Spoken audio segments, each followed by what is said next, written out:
Hey, what's good, YouTube? Today we're gonna be reacting to SunnyV2, rappers who went broke in the stupidest ways. Okay, now let's see what Sunny gonna be talking about. He probably gonna be talking about what rappers went dumb, like went broke in stupid ways. Probably buying money on, spending their money, on chains, cars, let's the usual shit that niggas be spending all their money on and shit. But to portray this image that they get more money than they actually are. But let's get into a reaction though. Before filing for bankruptcy, 50 Cent was spending $108,000 per month to rent an 18-bedroom mega mansion, while T-Pain's bankruptcy was so brutal that by the end of it, he had to borrow money just to buy Burger King. However, let's begin by talking about DMX, who had to file for bankruptcy on 3 separate occasions as he couldn't afford child support. You see, DMX had 17 children with 11 different women, and almost every child resulted in some kind of lawsuit or child support requirement. For example, DMX was sued for $1.5 million worth of child support in 2008 after genetic tests confirmed that he was the father of a previously unclaimed baby, which when combined with his declining music career, resulted in his first bankruptcy filing. 4 years later, in 2012, DMX was sued by a different ex-partner for a further $1 million worth of child support, and a year after this lawsuit, he'd filed for bankruptcy a second time. His third bankruptcy would occur in 2016, during which it would be discovered that DMX had racked up a further $1.7 million worth of unpaid child and family support, which accompanied $950,000 in bank debt and $1.7 million worth of tax debt. Since he had $0 in his bank account, DMX was sentenced to 6 months in prison for the child support, a further year in prison for the unpaid taxes, and was also ordered to pay the government $2.29 million in restitution after he was released from his time behind bars. However, DMX never had the chance to pay the amount back in full, as he died in April 2021. And despite his extensive family tree, DMX never wrote a will, meaning that his family was still involved in money-related legal battles even after he was dead and buried. Tiger was certainly better at managing his child support payments, although he definitely had a weakness when it came to luxury spending. After cultivating his career as a successful rapper, Tiger's name entered news headlines after he purchased a $200,000 Mercedes Maybach for his girlfriend, while being $480,000 behind in rental payments on a luxury Malibu home. As a result, Tiger was sued by his landlord, although he'd failed to show up to court as he was on holiday in Turks and Caicos. Yet this situation wasn't the only example of Tiger spending big in one area while being financially behind in another. For example, in 2016, while shopping for a new Bentley, Tiger's Ferrari 458 was repossessed in the parking lot as Tiger hadn't been paying for the loan. Nah, that's crazy. Why you shopping for another car? The car that you have now is fucking getting repossessed. Like, bro, that's crazy. Repossessed in the parking That's crazy. lot, It's like, nigga, bro, pay your fucking payments, bro. This, Tiger would go on to purchase another Mercedes Maybach, as well as a Land Rover, a Rolls-Royce Ghost, and a Rolls-Royce Cullinan, all of which were repossessed for non-payment, while he was seen looking at a brand new Lamborghini. In addition to this, Tiger was sued by a second landlord for $181,000 after once again missing rental payments in 2016, which was followed by a third property-related lawsuit in 2020, where Tiger had racked up over $200,000 in damages and unpaid rent on yet another rental property. It was then revealed that Tiger was being court-ordered to pay for $200,000 worth of unpaid jewelry, which accompanied the accusation by his ex-girlfriend Black China that he'd been missing child support. Wait, hold on. So this nigga was... this nigga was renting jewelry too? Yeah. It was then revealed that Tiger was being... The fact that this nigga not paying his rent is crazy. It's like, bro, nigga, pay, my nigga. Damages and unpaid rent on yet another rental property. It was then revealed that Tiger was being court-ordered to pay for $200,000 worth of unpaid jewelry, which accompanied the accusation. Wait, unpaid ordered to pay for $200,000 worth of unpaid jewelry, which accompanied the accusation by his ex-girlfriend Black China. This nigga ain't paying child support payments. And just to add a cherry on top of the cake, while all of this was going down, Tiger was in $890,000 worth of tax debt to the government. God damn! Tiger is still seen flexing a lavish life on social media, which is a luxury. Nigga, it's one thing not paying your rent, okay? It's one thing not paying your rent. It's one thing not paying for the jewelry that you're wearing. Okay, right, you ain't paying for that shit. But, bro, you ain't paying Uncle Sam either? Like, what the fuck? This nigga, he ain't paying shit. Despite all of this, Tiger is still seen flexing a lavish Nigga, life on social at least media. pay Uncle Sam. At least pay Uncle Sam, bro. Tiger is still seen flexing a lavish life on social media, which is a luxury unavailable to rap producer Scott Storch, who blew through $70 million in less than 3 years. Scott had earned this money by producing for some of the biggest names in music, including Kanye West, Dr. Dre, and Jay-Z. Yet Scott Storch's insane net worth began to diminish after he purchased an insane supercar collection, 30 cars, including Bugattis and Ferraris and all that kind of stuff, as well as a $10.5 million mansion. Why? He housed more than 20 staff, including a boat captain, just in case he wanted to go out on his yacht. The captain was on full-time staff? Yeah. In case you want to take the boat out? Yeah. And the boat was how many bedrooms? Seven. Nigga said the boat. Bro. Including a boat captain, just in case he wanted to go out on his yacht. A boat captain for a yacht. Bro, I know that upkeep for that yacht gotta be at least like what? How much do it cost for a fucking boat? For the maintenance and shit. And like, you know, to keep it like, you know, nice and up and running and shit. For this shit, probably what, 50K a month or some shit? Cause like, bro. And then you also gotta find somewhere to put the boat, my nigga, and like, you know, rent a spot to keep it there. And all that kind of stuff, as well as a $10.5 million mansion where he housed more than 20 staff, this including a boat captain, $70 million in 3 years, to go out bro. On his yacht. The captain was on full-time staff? Shit, in case you want to take the boat out. Yeah. And the boat was how many bedrooms? Man, give a nigga $5 million. They living on that shit for a lifetime. Like, what the fuck? Scott went on to explain just how much this lifestyle was costing him. My monthly overhead for my household employees was somewhere in the neighborhood of $1 million a month I was spending. And that if he continued to work, there wouldn't have been any problems, although this isn't what he would do. It went from me working and delivering to doing drugs and not going to the studio. I just stopped working, and then I got depressed and jaded. As mentioned, Scott stopped making music and instead began to get addicted to the nightlife in Miami. And with no money coming in plus $1 million a month going out, it was only going to be so long before Scott hit zero. By 2009, just 3 years after having a net worth of $70 million, Scott had filed for bankruptcy. 6 years later, Scott would file for bankruptcy a second time, claiming to have a grand total of $3,600 of assets to his name, $100 in cash, $500 in clothing, and a $3,000 watch. Most shocking, his music companies are valued at $0, and in 2014 he made a grand total of only $10,000. Throughout this hardship, Fat Joe was one of the only rappers to keep their friendship with Scott, possibly because Fat Joe went through a similar situation himself. Fat Joe had earned $1.18 million in 2007, $1.28 million in 2008, $265,000 in 2009, and $630,000 in 2010. However, despite having made this $3.3 million in only 4 years, Fat Joe failed to pay taxes on it. He was able to come up with $718,000 and had also done extensive charity work. However, this wasn't enough to satisfy the judge, who sentenced Fat Joe to 4 months in prison.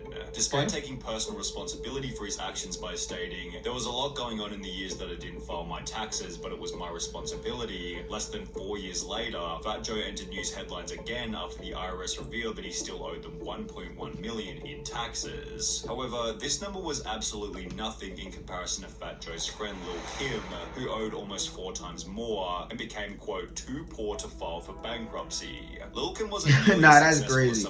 Too poor to file for bankruptcy is type crazy. But it's like, bro, so far, if you take anything from this, hey, file your taxes, okay?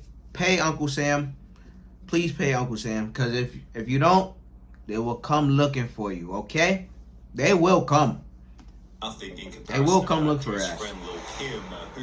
Seem like the only one who's immune to fucking, you know, Uncle Sam is the rich, alright?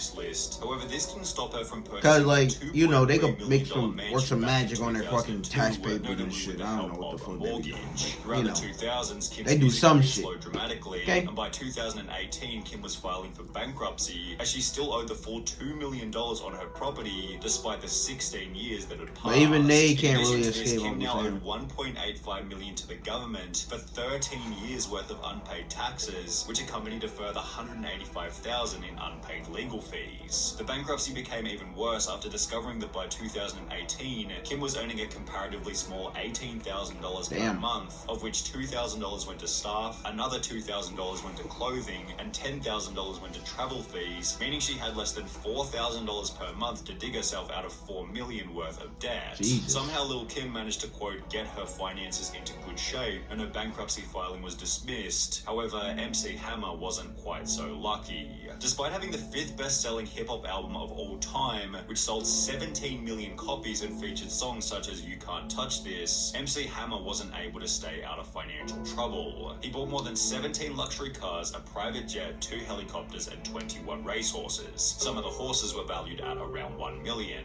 Most of his expenses, however, were on his home. He bought a property in Fremont, California for $12 million and spent another $30 million on renovations to turn it into his dream God home. damn. He added a bowling alley, basketball court, baseball field, Oh, no, recording that's studio, crazy. movie theater, 17-car garage, tennis courts, and 2 swimming pools to the 40,000 square foot mansion. One of the pools was Bro, shaped like that's his crazy. signature baggy pants that came to be known as Hammer Pants. He added several marble statues of himself throughout the property and installed a gold hot tub.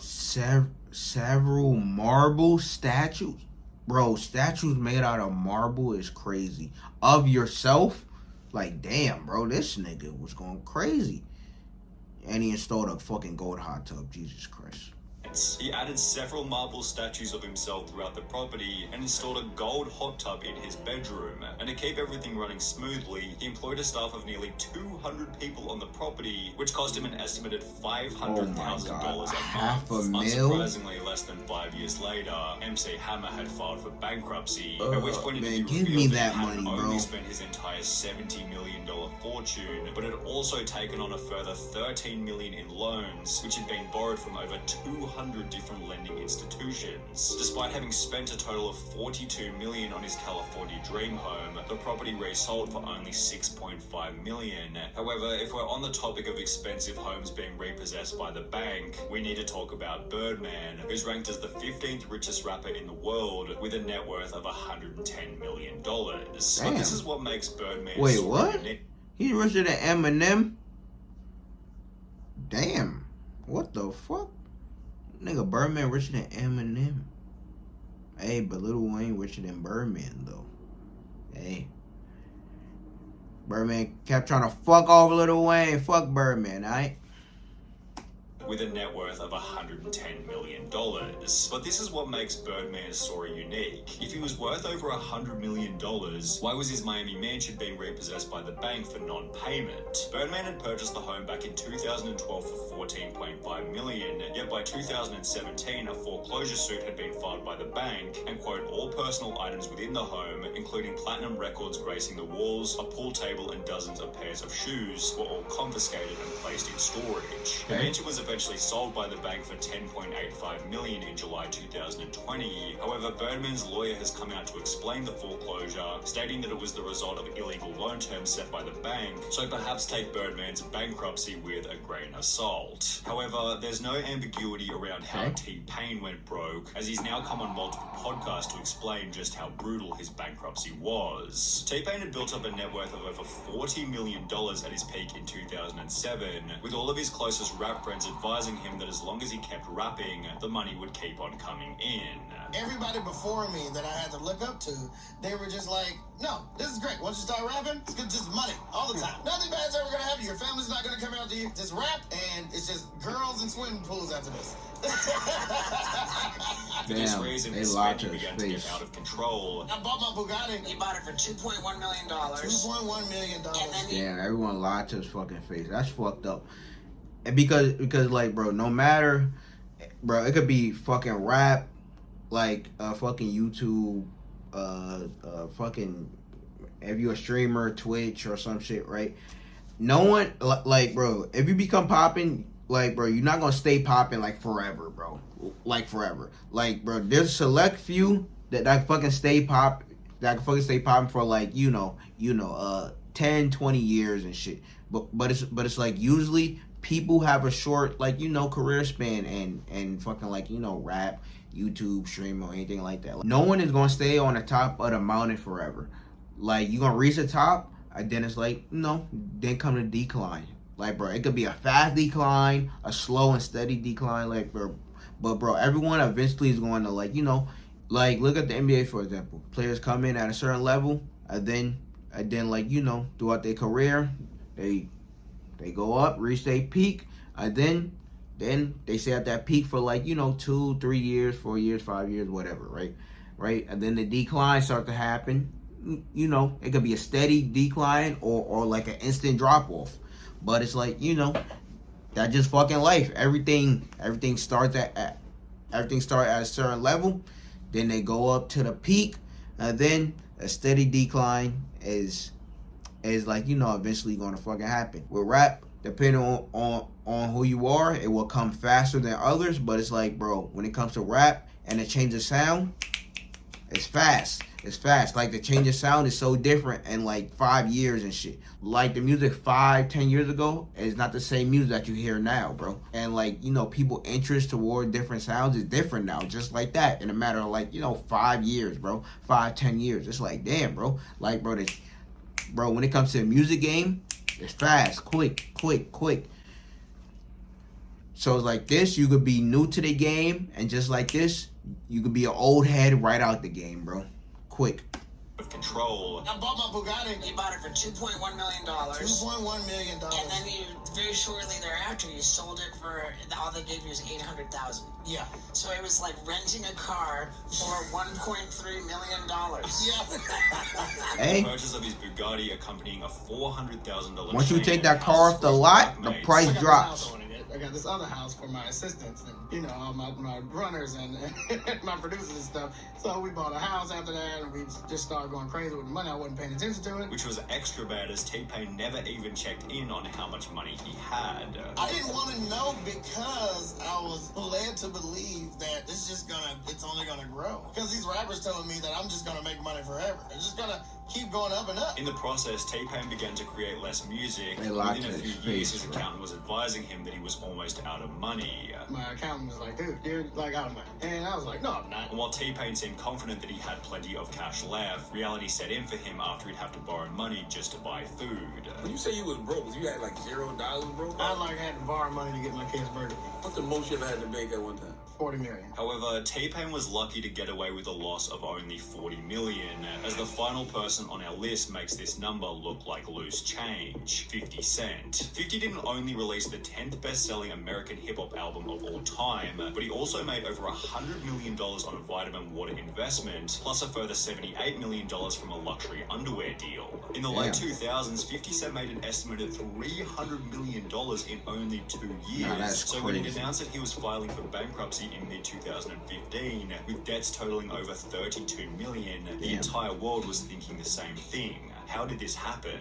Well, after 50 Cent uploaded a sex tape with Rick Ross's girlfriend, 50 was successfully sued for $7 million, which accompanied another court order for 50 Cent to pay $17 million to a headphone manufacturer after one of their collabs went sour. 50 Cent's clothing company, G-Unit Clothing, then fell out of the spotlight, which accompanied the closing of his movie company, G-Unit Productions, as well as his boxing company, SMS Promotions. Throughout the whole process, the global financial crisis had taken a toll on the value of 50 Cent's investments, and by 2015, he was earning a comparatively small $185,000 per month. You could certainly argue that this was enough for 50 to get back on his feet. However, $108,000 of this monthly income was going toward an 18-bedroom mega mansion, while the remaining $77,000 was going toward menial expenses such as his gardener, with bankruptcy documents revealing that 50 Cent still owed money to his stylist, fitness coach, and even his barber. Despite this, he began to troll on social media with posts such as this one, spelling out the word broke with $100 bills, and within 2 years, 50 Cent had paid back $23 million worth of his $32 million debt. 50 Cent eventually got back to zero, and according to Google, has built up a net worth of $40 million over the last 5 years. Goat.